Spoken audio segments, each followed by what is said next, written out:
Où étiez-vous l'autre jour? À Nha Trang.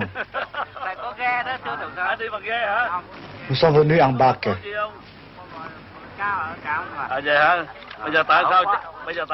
Pourquoi êtes-vous venu jusqu'ici? Je viens ici exprès pour applaudir le président. Sa Huyn, petit port du centre Vietnam. Occupé par les communistes au moment du cessez-le-feu, le village a été libéré par les fusiliers marins après du dur combat. Quel pourcentage de dégâts? Dans les 70%. Il faudrait donner dans les 30 000 piastres par tête.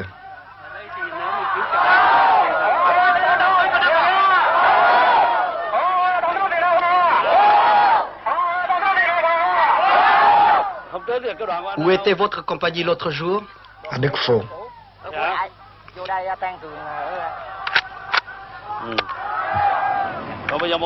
Quels sont les effectifs restants? Dans ma compagnie, 7 personnes. Que désire la population? C'est de reconstruire et il compte beaucoup sur l'aide du président.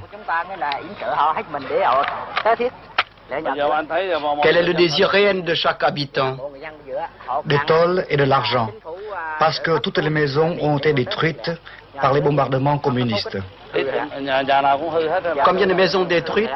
95% à 100%.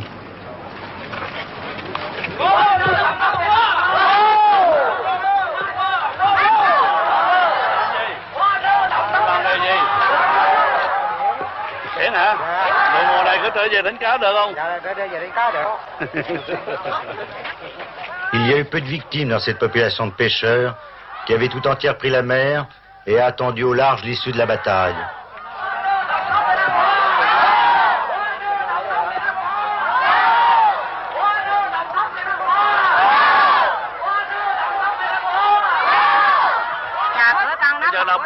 Maintenant, que désirent nos compatriotes? Nous demandons d'être habillés, nourris et que la situation redevienne ce qu'elle était auparavant.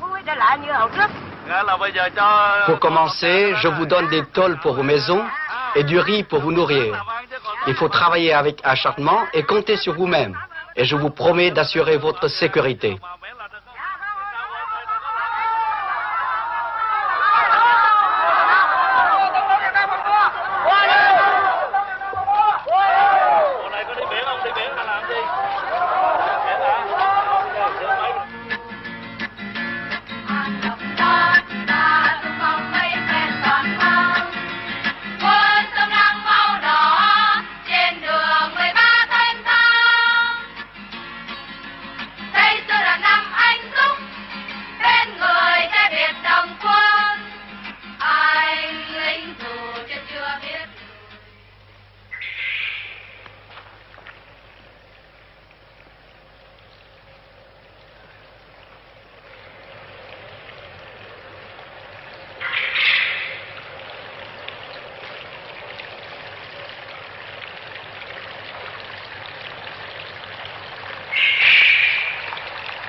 J'aime la solitude, mais je ne suis pas un homme solitaire. Dans ce sens que pour les moments de repos, de détente, j'aime être seul devant un paysage comme la mer, avec un horizon très lointain d'ailleurs, avec une vue très large. C'est pour moi une source de méditation parce que j'ai passé toute mon enfance dans mon village et puis ma maison est tournée vers la mer et puis partout je vois la mer, les lagunes et puis les montagnes. Il ne faut pas perdre cette habitude-là. C'est pourquoi j'ai passé presque tous mes week-ends là où il y a un peu de mer, ou chez mon village natal, ou dans une île quelconque, ou au Cap Saint-Jacques.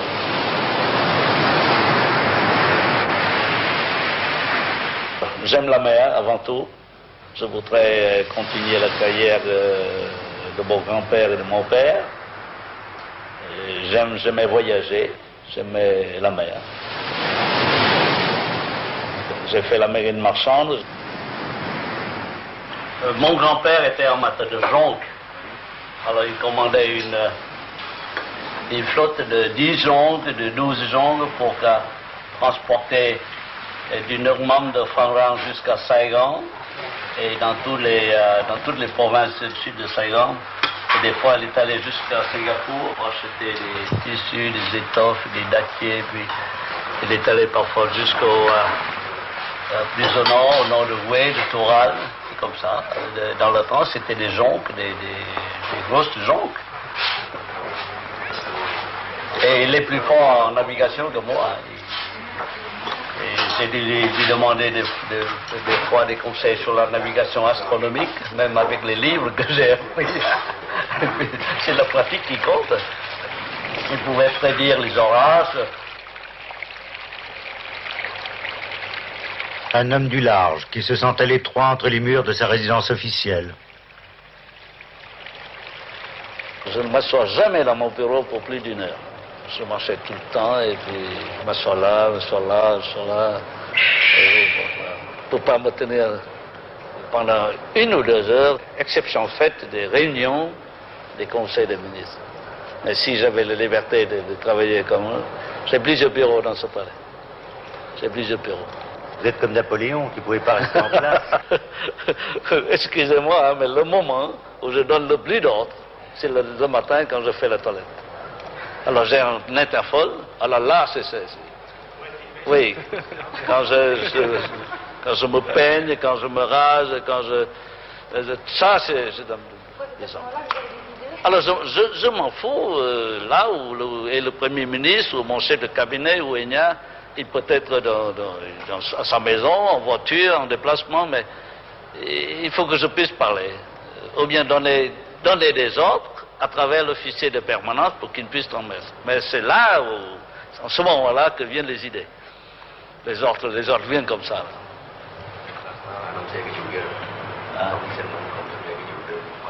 Levé très tôt,